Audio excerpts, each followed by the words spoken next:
Pablo Poveda Medina, yo soy médico general, orgullosamente un médico general colombiano.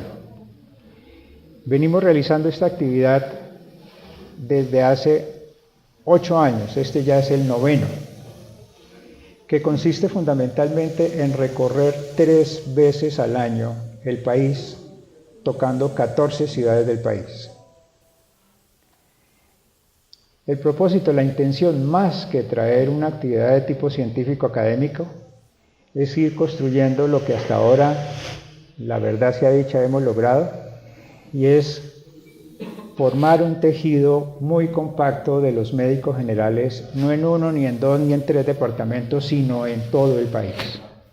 Más que un pretexto de educación médica continuada, que también es esencial y nos hace falta, es un motivo para reunirnos y estar juntos y comenzar a sentir que ya no estamos solos, que los médicos generales tenemos y debemos exigir la importancia que merecemos.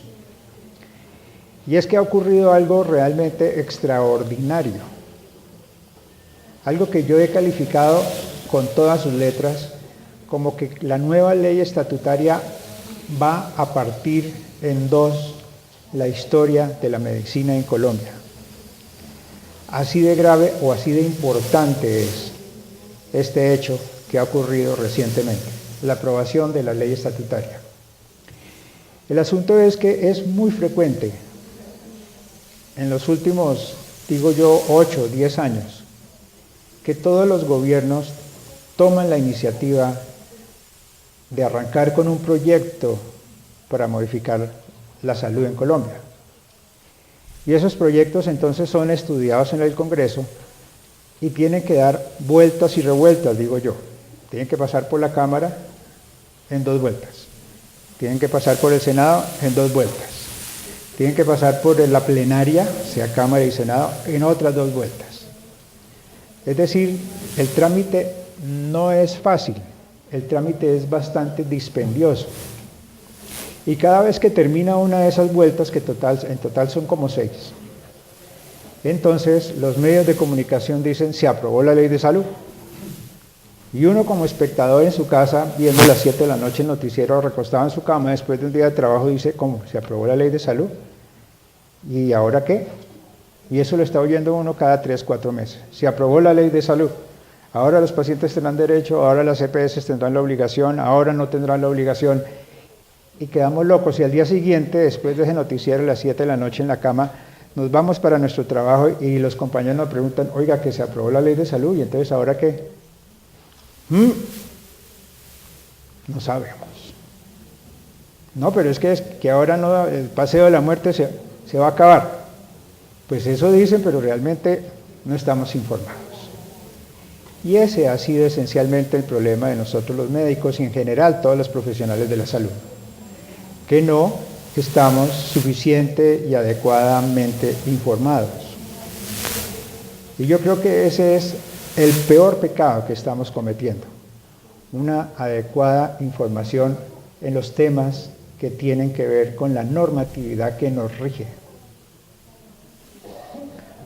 Entonces, ¿qué ocurrió? Con la última intención con la última iniciativa que arrancó hace 2 años, entonces es frecuente, se estaban tramitando básicamente 2 proyectos, uno de ley ordinaria y otro de ley estatutaria. El proyecto de ley ordinaria es un proyecto de muchísimos artículos, y son muchísimos artículos básicamente porque ahí se tratan de manera muy detallada, muy pormenorizadamente, cómo es que van a ser las interacciones entre los distintos actores de salud, que los médicos se van a relacionar con las IPS así y así, que las IPS se van a relacionar con las EPS así, que las EPS le van a pagar a estos así, que van a suscribir los pacientes así. Eso es un enredo y por eso requiere de muchos artículos. Por el otro lado está la ley estatutaria, que es una ley muy cortica. Normalmente siempre se había tramitado únicamente un proyecto de ley ordinaria, y en el 2010 se hizo, y en el 2012 se hizo, en el 2008 se hizo, Y se aprobaron esas leyes, pero nunca se reglamentaron, porque todo quedó en las mismas. En las mismas, los mismos con los mismas. Es un sistema en el que se busca es negarle los servicios a la gente y pagarle de la peor manera al profesional de la salud. Eso es lo que siempre han buscado, por lo menos en los últimos 10 años, las famosas reformas a la ley de la salud. Pero entonces en esta ocasión ocurrió algo distinto. Había una ley ordinaria, otra vez la misma cosa y la misma película, y por otro lado, una ley estatutaria. Esa ley estatutaria es más cortica, no tiene 25 artículos, y surgió de la iniciativa. Y finalmente, de todo lo que se habló y de todo lo que se dio vueltas en el Congreso, y primera y segunda y 2 años en ese vueltas y revueltas, discusiones, dinero que dicen circuló de manera muy copiosa en el Congreso. Eso es lo que dice la gente. Aparentemente fue así. Finalmente, después de todos esos ires y venires y todas esas platas que aparentemente corrieron, todo eso se cayó. Todo eso murió. Lo único que quedó en firme, lo único que quedó en blanco fue esta ley estatutaria. Y por eso considero que es importante que le hagamos un análisis de qué fue lo que ocurrió con esta ley estatutaria. ¿Quién es entonces la Junta Médica? La Junta Médica está conformada por 5 organizaciones que dicen representarnos a los médicos. Una es la Academia Nacional de Medicina, otra es la Federación Médica Colombiana, otra es la Asociación de Sociedades Científicas, otra es la Asociación Médica Sindical ASMEDAS del nivel nacional, y la otra es la Asociación de Internos y Residentes. Esas 5 organizaciones, sus cabezas, sus presidentes de cada una de ellas, vámonos y redactemos unos puntos que nosotros consideremos que deben quedar incluidos en el nuevo proyecto de ley de reforma a la salud. Y se sentaron e hicieron una cosa de 14 puntos. Y eso lo hicieron en marzo, como dice aquí, del 2013.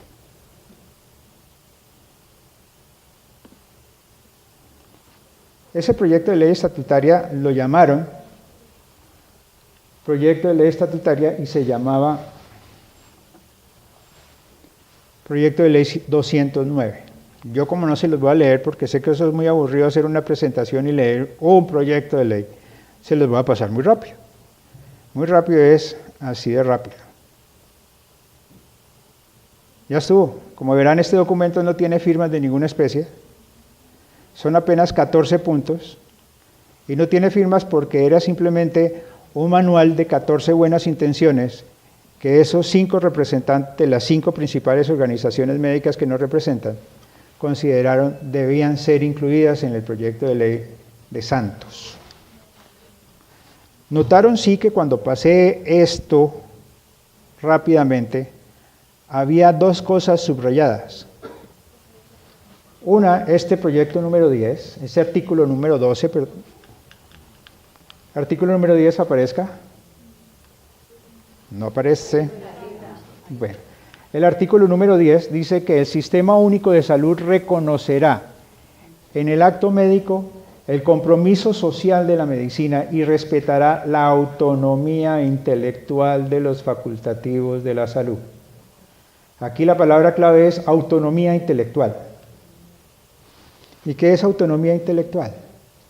Es simple y llanamente el derecho que tiene un profesional, como somos nosotros los médicos, para decidir qué es lo que es bueno y qué es lo que es malo para un paciente. Y en qué cantidad se le debe o se le puede dar. Eso es ser autónomos profesionalmente. Pero en Colombia, desde hace 20 años, y por cuenta del sistema Ley 100, ya no somos nosotros los que decidimos qué es lo que es bueno o malo para un paciente. Ya no decidimos en qué cantidad se le puede o se le debe dar. Ahora eso lo hace el sistema, a través de un auditor médico o a través de un comité técnico científico. Ellos son los que verdaderamente y en últimas sí deciden qué es lo que es bueno y malo para un paciente y en qué cantidad se le puede dar. Y eso significa que nos han usurpado, nos han arrebatado, nos han quitado algo muy íntimo de nuestra profesión, que es la autonomía profesional. Por fortuna, esa gran junta médica, cuando vio que el gobierno tenía intenciones de pasar una nueva ley para reformar la salud, dijo, por favor incluyan dentro de esa reforma que al médico debe respetársele la autonomía intelectual. Eso no debería quedar escrito en ninguna parte y en ninguna norma, pero como estamos en el país en donde la realidad supera la ficción, aquí sí toca escribir las cosas en un decreto o en una norma, en una ley. Mi papá, ustedes me lo han dicho, me lo han oído decir muchas veces, mi papá era médico general. En la época en que él ejerció hace 30, 40, 50 años. Era autónomo, no solo él, sino todos los médicos generales y no generales eran autónomos. Lo que el médico prescribía era lo que se hacía. No tenía que someterse a ningún filtro, ni a ninguna cortapisa, ni a ninguna talanquera por parte de ningún sistema, a través de ninguna auditoría, a través de ningún comité técnico científico. Lo que el médico decidía que se hacía, se hacía. La gran junta médica dijo, van a reformar la salud, por favor incluyan eso. Y lo siguiente, el siguiente subrayado que puse allí, es el artículo 12. Para ese artículo 12, que dice que de los prestadores de servicios, los trabajadores y en general el talento humano en salud, estarán amparados por condiciones laborales justas y dignas. De la misma manera, la gran junta médica dijo, el gobierno quiere reformar la salud, incluyamos un concepto de que las condiciones laborales que reciben los profesionales de la salud tienen que ser justas y dignas. De la misma manera, como les dije hace un momento, esto no tendría que escribirse en ninguna parte. De la misma manera que les dije con el artículo pasado, en la época de mi papá, médico general, eso se daba por entendido, por hecho, que las personas debían recibir un trato laboral digno y justo. Pues bien, le hicieron la propuesta al gobierno de que incluyera también ese puntico. Además de la autonomía, que incluyera que al profesional de la salud se le diera un trato digno y justo. Pero hasta ahí solo eran propuestas.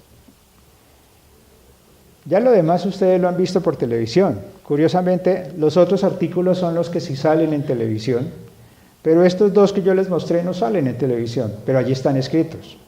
Porque es que pareciera que a nadie le interesa lo que nos está pasando a nosotros, que es muy grave,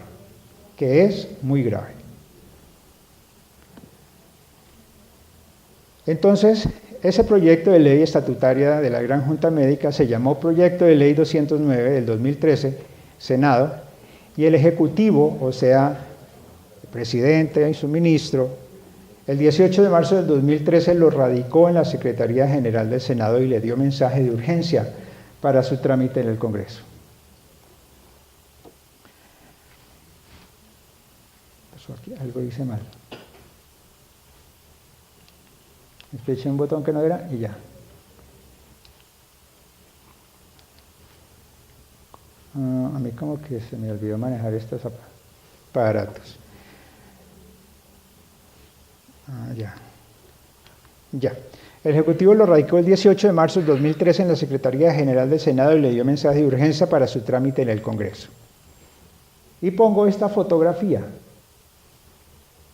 Esta fotografía corresponde justamente a ese instante, a ese momento en que fue radicado el proyecto de ley estatutaria, que yo he calificado luego de las vueltas y revueltas, luego de que se cayó el proyecto de ley ordinaria y que quedó solamente este proyecto de ley estatutaria, y el contenido de cómo finalmente quedó, lo he calificado de que va a partir en dos la historia de la medicina en Colombia, y por esa razón he querido incluir esta fotografía en esta presentación, porque esta fotografía enmarca un momento histórico en la historia de la medicina en Colombia, tal vez el más importante de toda su historia. Aquí están el presidente de la República, que no es usual que un presidente de la República vaya a radicar un proyecto de ley. Está un senador que tiene que cumplir la función de, como un miembro del Congreso, es quien tiene que radicar el proyecto de ley. Esta función la cumplió, para bien o para mal, nos guste o no nos guste, nos caiga bien o nos caiga mal, el senador Roy Barreras. Está aquí el secretario del Congreso, aquí está este señor que está de gafas y un poco canoso y con una corbata roja, es el que en su momento era el presidente de la Academia Nacional de Medicina. Se trata del doctor Fernando Sánchez Torres. Un poco más atrás de él, se ve un poco la cara más y la cabeza, es el presidente de la Sociedad de Sociedades Científicas en ese momento, el doctor Carlos Francisco Fernández. Está el ministro de Salud, el doctor Alejandro Gaviria, y aquí detrás otro señor como canosito, se trata del presidente del Colegio Médico Colombiano, el doctor Roberto Vaquero. En esta fotografía no alcanzó a quedar, pero estaba parado aquí en este punto, estaba el doctor Pedro Contreras, presidente nacional de la Asociación Médica Sindical ASMEDAS. Esos personajes son los que, junto con el presidente y el senador Roy Barreras, fueron a la Secretaría del Congreso a radicar el proyecto de ley estatutaria. Esos 14 puntos, esas 14 sugerencias que le hacía el gremio médico al presidente de la República. El presidente de la República, no sé realmente todavía cómo calificarlo, si fue un gesto generoso o fue una jugada estratégica. Dijo, cojamos esos 14 puntos, convirtámoslo en un proyecto de ley estatutaria, y de esa manera le podemos mostrar al país que el gremio médico está respaldando mi intención, la intención del presidente, de reformar la salud. Sea como sea, el proyecto se radicó y arrancó el estudio en el Congreso. Usualmente, como les digo, con todas esas vueltas que dan los proyectos de ley en el Congreso, eso se demora entre 1 y 2 legislaturas, es decir, entre 6 meses y 1 año. Aquí lo llamativo es que el 20 de julio, finalmente el 20 de julio del 2013, o sea, si miramos la diapositiva, esto había sido radicado el 20 de junio. Y el 20 de junio,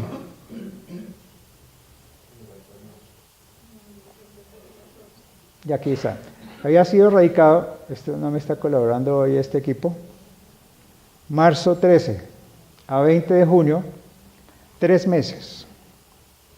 3 meses y algunos días, ya, aprobado la ley estatutaria. Solo 3 meses.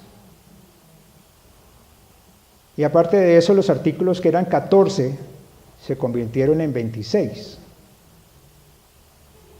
Eso ya comenzaba de por sí a sonar un poco extraño. Un tiempo muy corto para analizar un proyecto de ley estatutaria tan importante, y aparte de eso se había demorado muy poquito.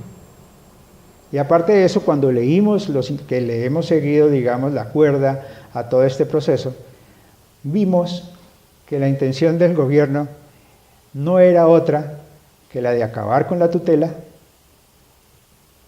la de seguir manoseando o usurpando la autonomía de los profesionales de la salud, la de introducir un concepto que ellos llaman de sostenibilidad fiscal, que significa que cuando a un paciente se le acaba la plata o se le acaba el cubrimiento de su plan, entonces tiene que meterse la mano al bolsillo o salir y pedirle prestado para poder continuar con su tratamiento. De eso se trata el concepto de sostenibilidad fiscal del gobierno. Y de esa manera era que iba a salir el proyecto de ley estatutaria. Lesivo para la gente, lesivo para los profesionales de la salud, en donde iban a poder seguir manteniendo de una manera intacta lo que muchos han dado en llamar el negocio de la salud, su negocio de la salud. Pero resulta que una vez sale del Congreso, todavía no se ha convertido en ley de la República, le hace falta todavía un detallito, mejor, 2 detallitos.